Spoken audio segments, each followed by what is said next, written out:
The war between Ukraine and Russia has now turned into a violent tornado that is dragging the Pacific region into it. Putin's joint move with Kim Jong over Ukraine has forced South Korea to say enough is enough. In early October, North Korea sent troops to war camps in Russia.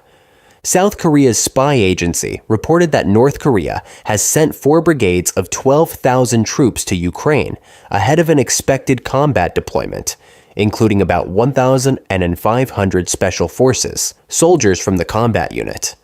South Korea has had enough of this cooperation. In response to Pyongyang's move, South Korea summoned the Russian ambassador and demanded the immediate withdrawal of North Korean troops from Russia. This was also a clear condemnation and ultimatum to the Kremlin. The Kremlin insisted that there was no violation of South Korea's security interests. But there were many foggy areas. South Korea was not satisfied. When it came to any country's partnership with North Korea, South Korea had to take all precautions, even if it was Russia. Now Seoul is considering deploying the South Korean army and military capabilities in Ukraine, in spite of Pyongyang's continued troop deployments to Russia. Yes, you have not heard wrong. South Korea has announced that it may provide critical military assistance to Ukraine for lethal offensive and defensive purposes, and may also send military observers to Ukraine to gather intelligence. So how many military personnel will South Korea send to Ukraine, and what military resources will it provide? How will the use of South Korea's powerful equipment in the Ukrainian military have a devastating impact on the Russian and North Korean military? Let's start with South Korea's message that it will support Ukraine with its army if North Korean soldiers fight on behalf of Russia. The Seoul government has said that it is considering sending a team to Ukraine to monitor North Korean troops that Russia might involve in a full-scale war, a situation that it would never accept. If the South Korean team is deployed, it could include military personnel from intelligence units that could analyze Pyongyang's war tactics or participate in interrogations of captured North Koreans. While this move is perceived as a clear message from South Korea directly to North Korea, it is clear that Russia should also take something from this message. If Putin fails to get something out of this message, the possibility of Seoul supporting Kiev with military resources may put more pressure on the Russian leader's mind. After Russian President Vladimir Putin and North Korean dictator Kim Jong-un signed a security agreement in Pyongyang in June, South Korea announced that it would reconsider its policy of not supplying arms directly to Ukraine. With the recent revelations of North Korea's troop deployments to Russia, South Korea has signaled that it will provide Ukraine with military equipment. If South Korea sends weapons, missiles, and other military resources to the Ukrainian army, neither Russia's nor North Korea's army will be able to withstand it. So what are these military resources? South Korea, which has the 5th most powerful army in the world, has announced that if Pyongyang ignores all warnings and continues to send troops to Russia, it will equip the Ukrainian army with military equipment from top to bottom and provide Kiev with all the ammunition, tanks, and military vehicles it needs. Seoul officials stated that priority will be given to sending defensive weapons rather than lethal weapons, and that even if lethal weapons are sent, South Korea will first consider sending them to Kiev indirectly. Since Kiev's first need is air defense, South Korea could allocate its most important such systems to the Ukrainian army. KM-SAM Cheonggung II is the most important of these. This system is primarily designed to intercept tactical aircraft and short-range ballistic missiles. It could play a key role in defending against Russian aggression against Ukrainian cities. The composition of a KM-SAM battery is a radar, a command center, 4 to 6 launchers, each carrying 8 missiles. The KM-SAM Block 2, whose development was completed in 2017, is capable of intercepting both ballistic and non-ballistic targets. The maximum engagement range for a non-ballistic target is 50 kilometers with the new missile and 40 kilometers with the old missile. The latest Block 2 interceptor uses hit-to-kill technology to effectively destroy enemy ballistic missiles at altitudes up to 20 km. The missile has a unified guidance system, with the endpoint of the trajectory continuously updated by radio link mid-flight, and the active radar homing head is activated for a precision strike when the missile gets close enough to the target. South Korea also has its own version of HIMARS, the K239 Chunmu system. Depending on the type of projectile, the K239 Chunmu can hit a range of up to 290 kilometers, while a simpler version of the shells can reach 80 kilometers. We have repeatedly seen that this kind of artillery system is the nightmare of the Russian army in 2023. South Korea could resurrect the Russian nightmare by providing a similar system to Ukraine. It can carry 239mm guided rockets or one 600mm ballistic missile with a range of about 290 km. The 239mm rockets are guided by a global positioning system, inertial navigation system, GPS-INS. In effective detonation mode, the rocket is used against personnel as the warhead detonates when the rocket hits the target. In delayed detonation mode of operation, the warhead detonates after a delay and is used to destroy bunkers. The K239 Chunmu can be loaded with two different types of rocket capsules simultaneously, and the modular containers can be reloaded in 5 to 10 minutes. Displacement time is less than 5 minutes. Each K239 MLRS launch vehicle is accompanied by an ammunition support vehicle, ASV, which uses the same truck chassis and carries 4 reloading bays. The K239 Chunmu is equipped with a computerized fire control system, FCS, capable of direct and indirect firing. The vehicle has an armored cabin that protects crew members against small arms fire and shell fragments. It is also equipped with the necessary safety features to protect against nuclear, biological, and chemical NBC risks. The K239 Chunmu MLRS is powered by a 400 HP diesel engine. It can reach a maximum speed of 90 km/h on the road and has a cruising range of 800 km. With these characteristics, it can greatly increase the offensive and defensive capabilities of the Ukrainian army. So far, however, South Korean representatives have not provided specific information on what exactly will be supplied to Ukraine and in what time frame.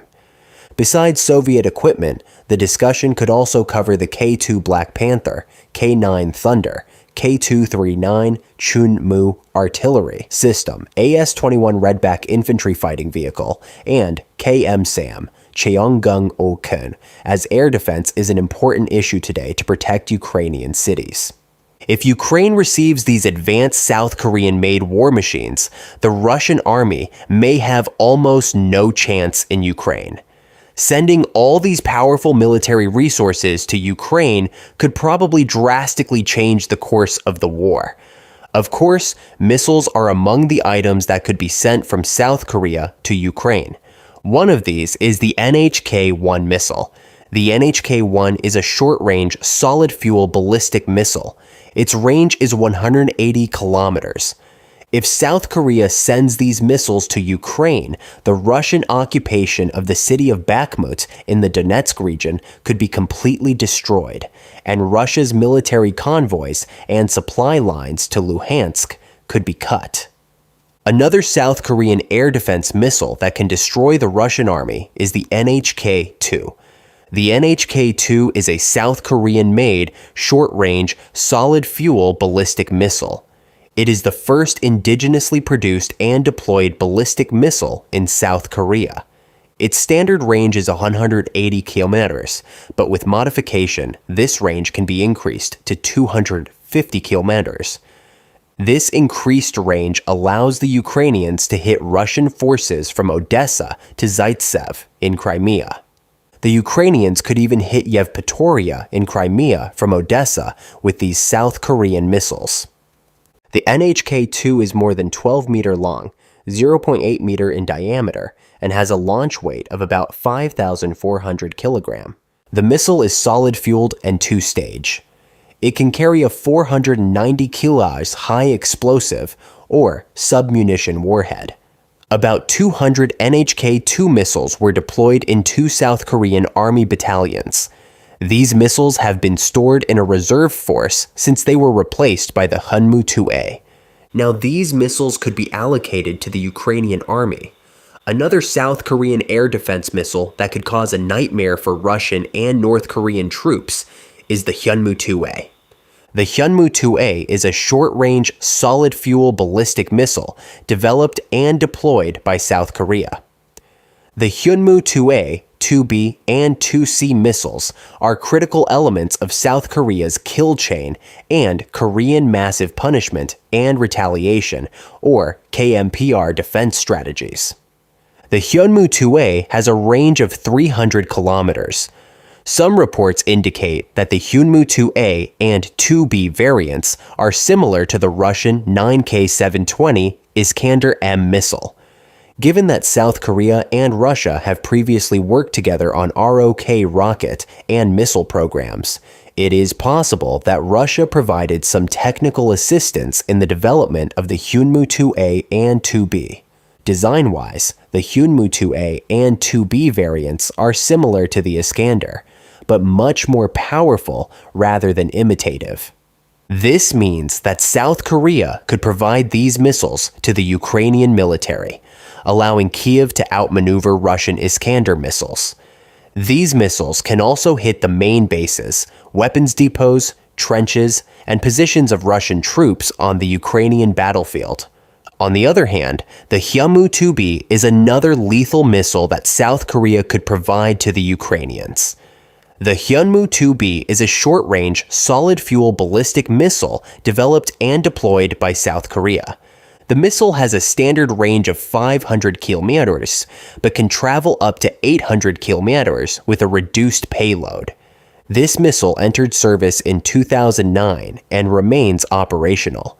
South Korea began developing the Hyunmoo-2B to improve ballistic missile accuracy. When it entered service, the Hyunmoo-2B was reported to have a range of 300 kilometers, which was the range limit of ROK ballistic missiles at the time.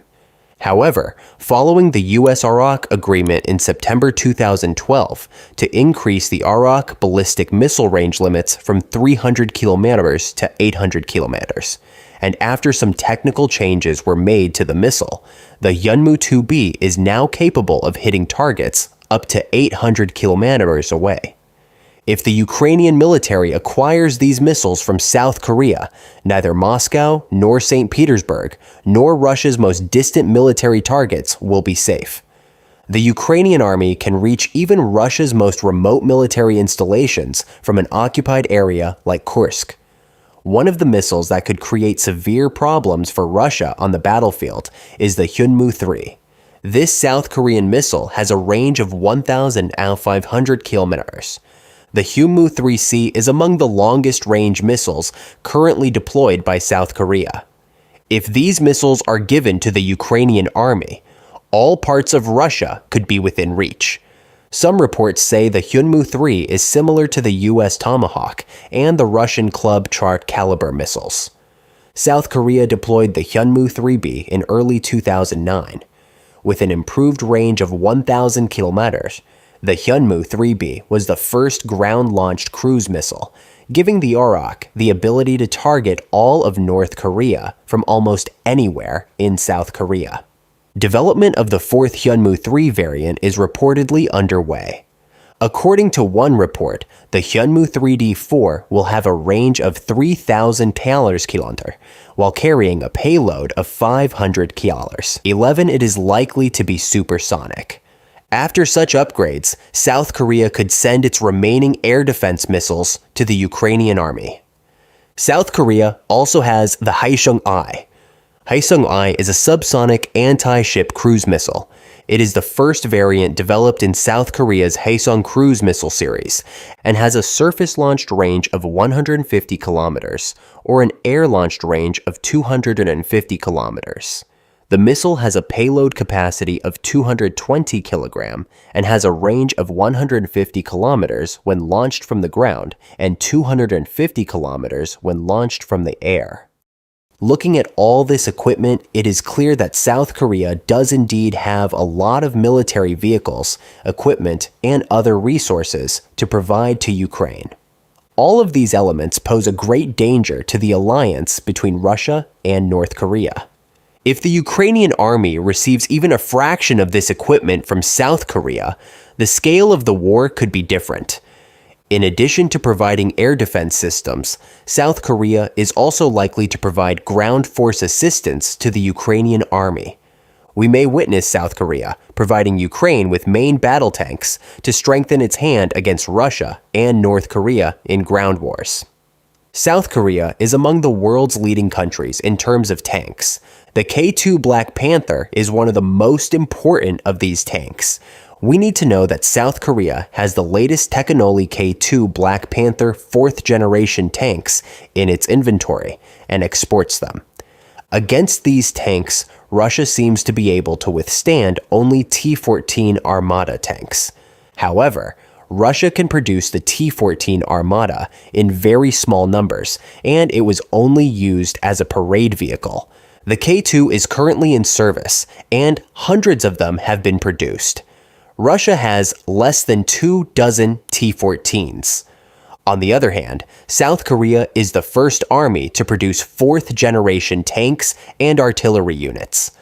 South Korea is one of the few countries to mass-produce self-propelled artillery systems. Currently, several hundred K9 Thunder units are in service in about 10 countries, with half of them in Europe. The K9 Thunder can fire at distances of up to 60 kilometers, depending on the type of projectile. It has a rate of fire of 6 rounds per minute with an automatic loading system. The caliber is 155 millimeters, and the unit price is just over $11 million. In contrast, we have seen on the Ukrainian fronts how weak and fragile the Russian army's artillery systems are, as well as their inadequate range.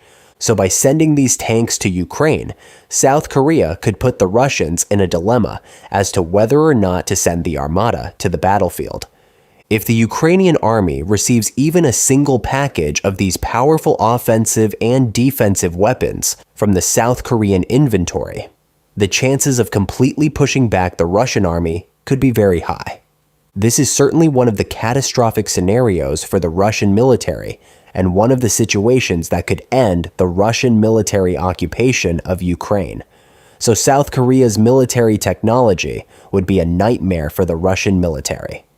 So if Russia continues to use North Korean troops for its own occupation strategies, taking into account all these risks, ignoring the possibility that South Korea will overwhelm Ukraine with military resources, how will the course of the war change? In fact, we have already seen an example of what North Korean troops have provided for Russia. As you may recall, some North Korean soldiers joined the front lines of the Ukrainian-occupied town of Sudzha in the Kursk region as part of the Special Buryat Battalion, organized in the 11th Separate Airborne Assault Brigade of the Russian Armed Forces. However, 18 North Korean personnel from Russia's Buryat Battalion fled their positions on the border of Bryansk and Kursk oblasts. North Korea's military equipment, structure, and tactics are all inherited from the former Soviet Union, and its current fighting arrangements are a translation of Soviet arrangements. The desertion of North Korean soldiers from the front lines also proves that they have inherited the Soviet legacy. According to military analysts, the North Korean army is known for its brave fighting style and is determined not to retreat and has a strong will to fight, with the exception of North Korean soldiers who have deserted. According to the U.S. assessment, North Korea's combat characteristics are to concentrate tanks and artillery firepower for frontal assaults and to use strong flanking forces for pincer attacks. The training period of North Korean soldiers is at least 5 years, much longer than the 2-month training period of Ukrainian mobilized Russian soldiers, demonstrating the advantages of North Korean combat engineers in technical and tactical skills, shooting, enemy front movement, and rocket warfare. But the battlefield environment in Ukraine is very different from that in North Korea. The vast plains make covert operations difficult. In addition, due to the peculiarities of modern warfare, infantry and engineers are mainly threatened by frontline drones, and the use of a large number of drones is an important feature of the battlefield. In a sudden Russian-Ukrainian war, both sides deployed hundreds of drones to compete for air superiority, and 90% of the Russian army's losses in many battles were caused by Ukrainian drones. Therefore, in the face of the Ukrainian military's threat of drone bombing, reconnaissance, and drone penetration, North Korean engineers must have not only the physical strength to build fortifications, but also the ability to avoid drone reconnaissance and attacks, electronic warfare interference, and anti-electronic interference, and anti-drone air defense operations. When North Korean engineers build fortifications in the rear, they will face the threat of tactical missiles, HIMARS rockets, and drone attacks. Moreover, both Russian and North Korean soldiers will face much greater dangers if South Korea sends military munitions to Ukraine. In short, North Korea made a mistake by sending troops to Russia, and Russia is likely to suffer severely for this mistake in the future. Thank you for following us. The war between Ukraine and Russia in Eastern Europe continues to cause a global crisis that is drawing North Korea and South Korea more and more into it every day. At the last BRICS summit, Kremlin leader Vladimir Putin accepted the information that North Korean troops would fight on Ukrainian territory on behalf of Russia, sparking serious reactions from the West and South Korea, as well as Seoul's military support for Kiev against Pyongyang. Ukraine was now also at war with North Korea. This meant that it became an important issue not only for the West, but also for South Korea, and the third front of the war in Ukraine opened in Asia. South Korea mobilized to thwart the plans of its arch-enemy North Korea, and to make Ukraine victorious. South Korea had had enough of Putin and Kim Jong's latest move. Earlier this week, South Korea agreed with Ukraine to join forces against Russia and North Korea. South Korea even signaled that it would send a special team of military advisors to Ukraine, as well as lethal weapons. Ukraine's leader Volodymyr Zelensky, noting that his country is now almost forced to fight against both Russia and North Korea, was grateful for South Korea's dramatic steps of support and called on the West for more help. In other words, the war in Eastern Europe has now fully engulfed the Pacific. We will now take a closer look at what is happening these days between the Russia-North Korea and Ukraine-South Korea alliance groups. We will also delve deeper into South Korea's moves to provide Ukraine with lethal weapons and military advisors to counter North Korean soldiers fighting on behalf of Russia. But before that, don't forget to subscribe to our channel, turn on notifications, and give us a like to stay up to date with our content. If you are ready, let's begin. First, let's talk about how South Korea suddenly decided to send arms and military advisors to Ukraine. Ukrainian President Volodymyr Zelensky warned that North Korean troops would fight more intensively on the front lines for Russia in the coming days. Following this warning, South Korea went berserk, pointing out that the North Korean threat was even more intensely merging with Russia. Zelensky took note of this message and continued his briefings. According to Zelensky, Russia increasingly sees North Korea as an ally, and large numbers of Pyongyang soldiers could appear on the battlefield against Ukraine at any moment. Referring to the fact that more than 11,000 North Korean soldiers have already been sent to Russia, including 1,500 Special Forces personnel, Volodymyr Zelensky pointed out that Ukraine will have to fight against North Korea in Europe. Based on intelligence reports, Zelensky claimed that Russia plans to send the first North Korean troops to the conflict zone on October 27th at 28, and that these troops are already participating in the war. They are reportedly training at 5 military training grounds in Ekaterinoslavka, Knyazhne-Volkonskoye, and Sergeyevka in eastern Russia, as well as Ussurisk and Ulan-Ude. According to the Wall Street Journal, U.S. officials have not confirmed South Korean reports that North Korean troops will engage in direct combat, but say the number of North Korean forces could reach thousands and could be quickly assigned to combat missions. Estimates of the number of North Korean troops sent to the Ukraine-Russia front vary.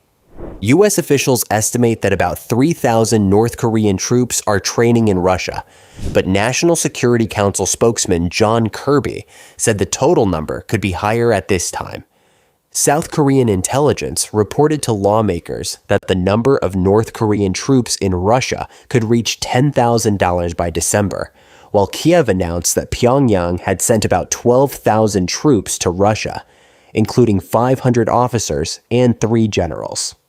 Most recently, Zelensky called on Western allies to take stronger decisions in support of Ukraine as the threat of war escalation continues to grow. According to the Ukrainian leader, the West is capable of stopping the outbreak of a world war, but abstractions and words are not enough. Concrete steps are needed. In response to Ukrainian leader Volodymyr Zelensky's worried remarks, the South Korean side continued its reaction to the presence of North Korean troops on the front lines to fight for Russia. One of South Korea's first steps was to make some reforms in lethal weapon support to Ukraine. Later, the Seoul government discussed the option of sending South Korean military advisors to Ukraine. First step, South Korea's lethal weapons support to Ukraine is at the door. South Korean President Yoon Suk-yeol announced that the country may review its ban on supplying lethal weapons to Ukraine due to North Korea's military activities. South Korean law prohibits arms exports to active conflict zones, but Seoul has repeatedly hinted that this could change with deepening military cooperation between Russia and North Korea. In the latest statement, Seoul officials sent the clearest signal yet on the provision of lethal weapons to the Ukrainian military. As these signals have become clear, questions have been raised about what kind of military resources South Korea might send to Ukraine. Indeed, what kind of military resources can South Korea send to Ukraine to prevent North Korean soldiers from fighting on behalf of Russia? Ukraine has problems, especially in terms of air defense.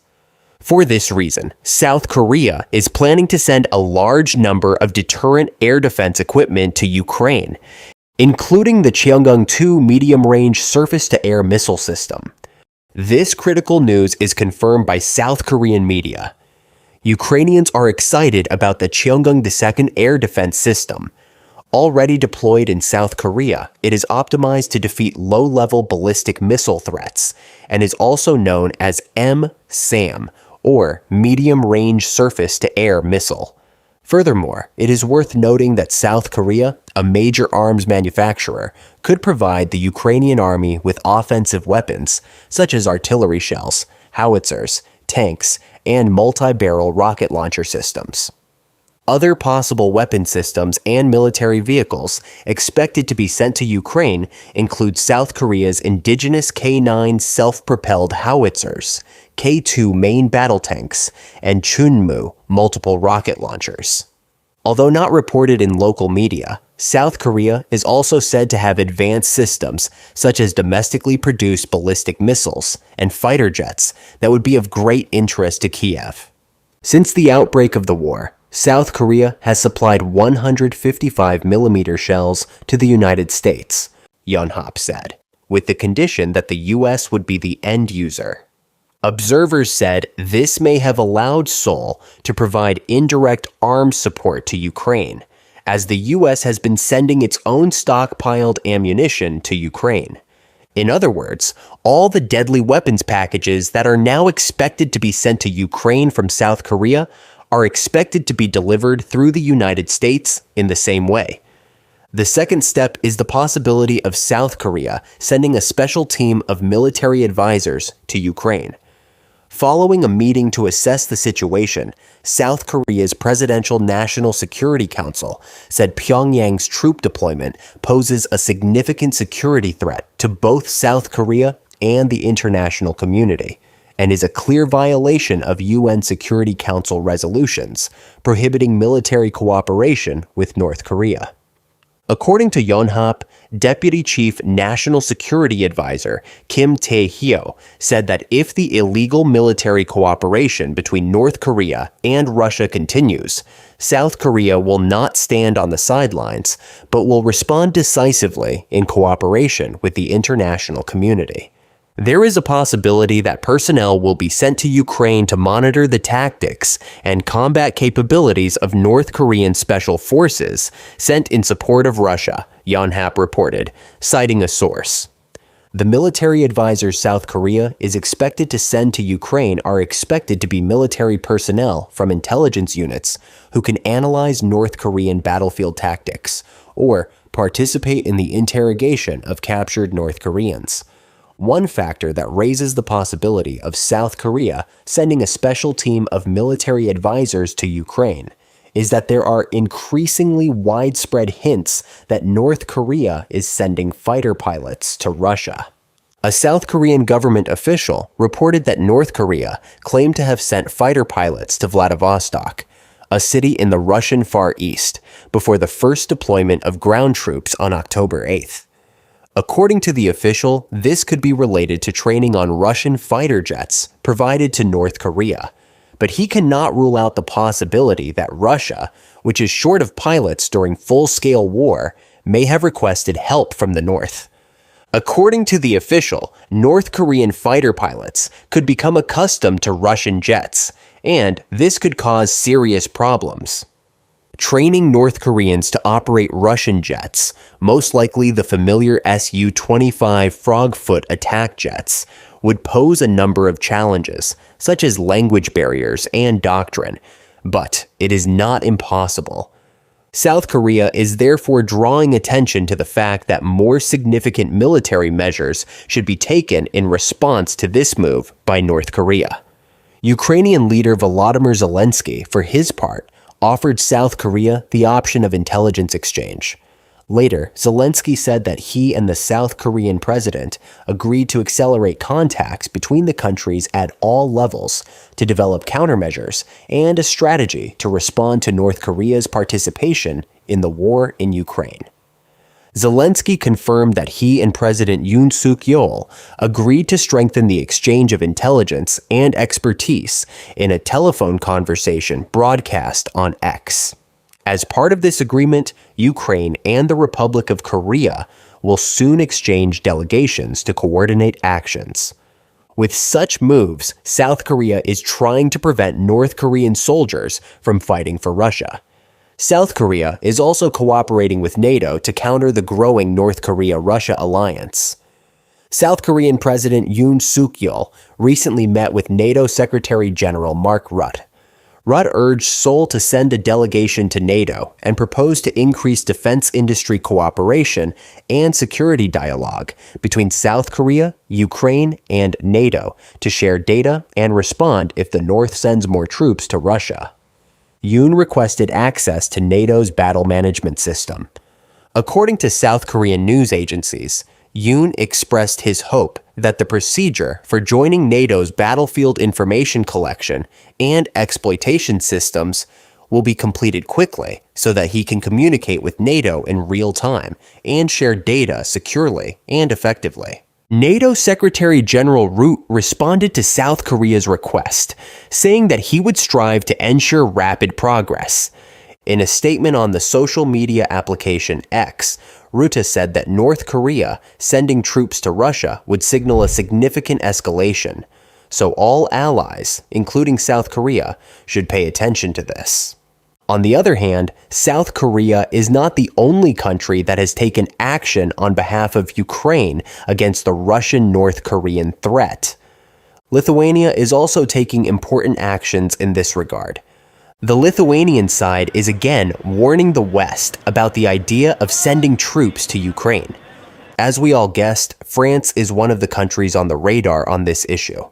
Lithuanian Foreign Minister Gabrielius Landsberg said that it is time for European countries to reconsider French President Emmanuel Macron's idea of sending troops to Ukraine.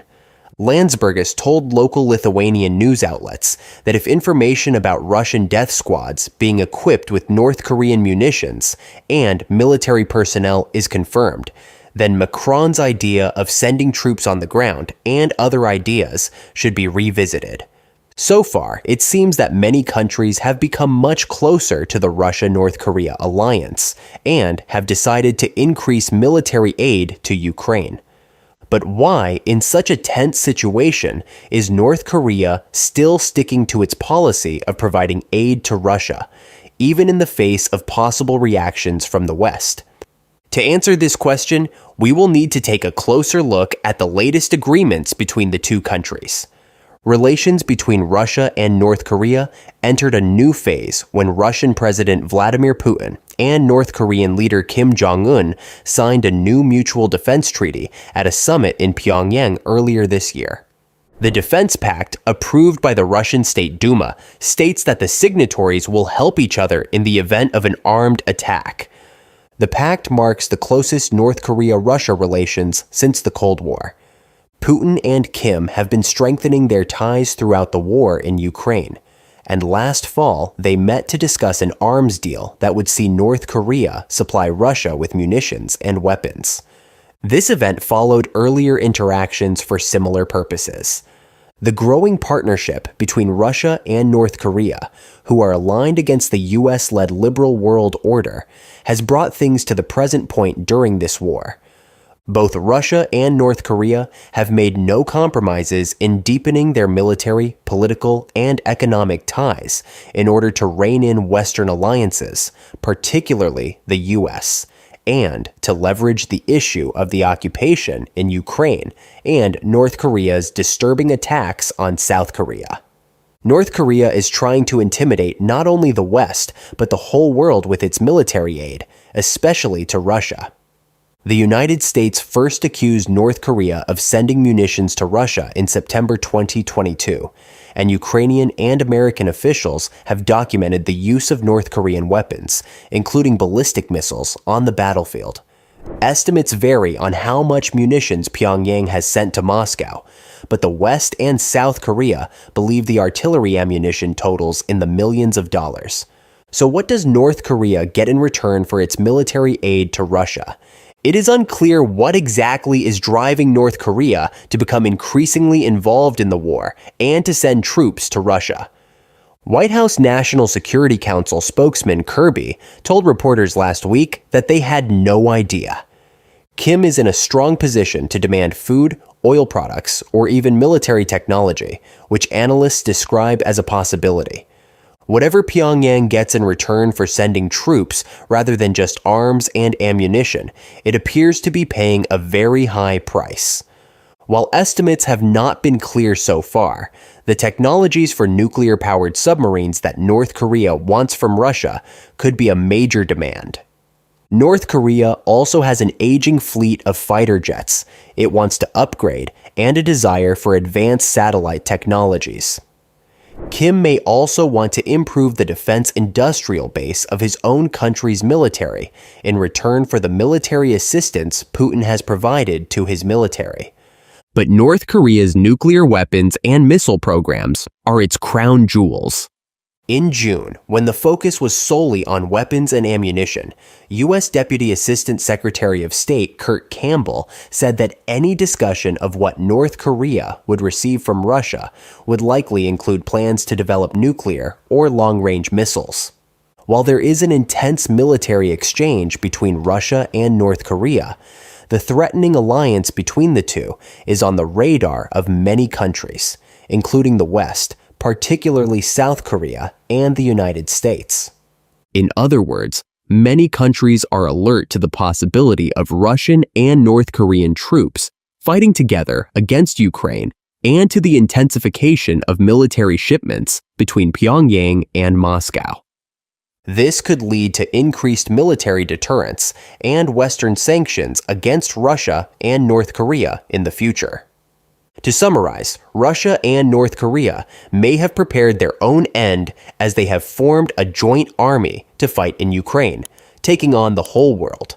Welcome to PPR Global. Ties between Russia and North Korea are strengthening as the two marginalized states that have dominated the political arena. What would follow this union was unpredictable. One of the most worrying developments in this burgeoning relationship is the deployment of North Korean combat troops to war camps in Russia. North Korea has officially announced that thousands of its soldiers will fight for the Russian army. North Korea even released a poster calling on Ukraine to surrender. The surrender letter requires the Ukrainian army to surrender to the Great Korean People's Army and not to engage in unnecessary resistance, it said. Kim Jong claims that by doing so, he is in effect waging a war against Ukraine. Initially, it was thought that this was just a negotiation between Moscow and Pyongyang. But South Korea has revealed that it was more than a negotiation and has documented that Kim Jong's soldiers were in Russian war camps to go to war in Ukraine. Yes, you heard right. The North Korean leader is sending more than 12,000 of his soldiers to fight for Russia on the front lines of Ukraine.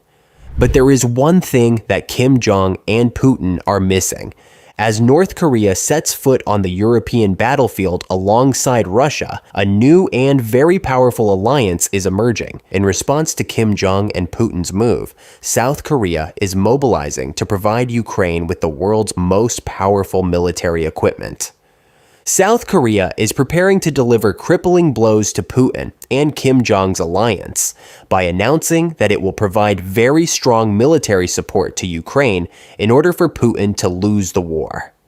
What will happen if South Korean war machines fight against Russian troops, and how will this affect the active Russia-Ukraine war? We will go on a journey with you to find the answers to the questions echoing in our minds. South Korea has the most advanced war machines in the world and is the fifth most powerful army. South Korea is also at the top of the arms industry and has a huge production capacity. NATO countries have already begun to add very powerful South Korean-made war machines to their inventory against Russia. Until now, South Korea has been providing military aid to Ukraine for peaceful purposes. However, in response to this move by Putin and Kim Jong, South Korea has officially announced that it will equip the Ukrainian army from top to bottom with military equipment, providing Kiev with all the ammunition, tanks, and military vehicles it needs.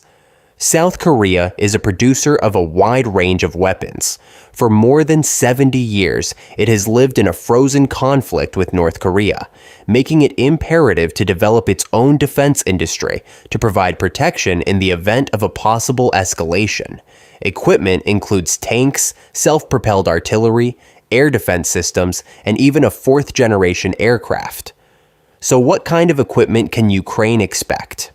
Probably at the top of the list is the K2 Black Panther tank. The K2 Black Panther is South Korea's main battle tank. It is the first fourth-generation tank. It is among the top 3 most powerful main battle tanks in the world. Some claim it is the most powerful. South Korea is currently able to produce around 100 tanks per year, but is also willing to localize production for partners. Another notable South Korean war machine is the KM-SAM, Cheonggung-2 Air Defense System. This is one of the most advanced multi-purpose air defense systems in the world. Although it is claimed to be superior to the Russian S-400 in many ways, it has no active combat experience yet. K239 Chunmoo Artillery System, South Korea's own version of HIMARS. The K239 Chunmoo can hit a range of up to 290 kilometers, while a simpler version of the projectiles can reach 80 kilometers. It has been witnessed time and again how much the equivalent systems have overwhelmed the Russian army. AS-21 Red-backed armored vehicle. This vehicle stands out with its capacity, firepower, and mobility. The AS-21 Redback can carry up to 11 people. It has advanced protection, multi-layer armor, and mine protection. It can reach 65 km and has a range of 500 km. K9 self-propelled artillery. The K9 Thunder can fire at distances up to 60 kilometers, depending on the type of projectile. With its automatic loading system, it has a rate of fire of 6 rounds per minute. As a state-of-the-art howitzer, it is capable of shaking the battlefields. In the last 2 years, we have repeatedly seen how Ukrainian forces have put the Russian army in a difficult situation with donations of much lower technology than these weapons. Considering that these powerful weapons can be sent to the Ukrainian fronts, it is almost impossible for the Russian army to advance or win the war. In this context, South Korea's arms support to Ukraine is seen as a key element that can change the balance in the war and bring victory to Ukraine. So how did Seoul uncover the presence of North Korean soldiers in Russian military camps on their way to the Ukrainian fronts? Previously, the Pyongyang government had hinted that North Korean troops would participate in the war in Ukraine. Now, these insinuations have been officially documented by the Seoul government's intelligence teams. South Korea's National Intelligence Service said it had observed North Korea shifting its special forces to eastern Russia, which it said was a prelude to Pyongyang's military involvement in the Ukraine war.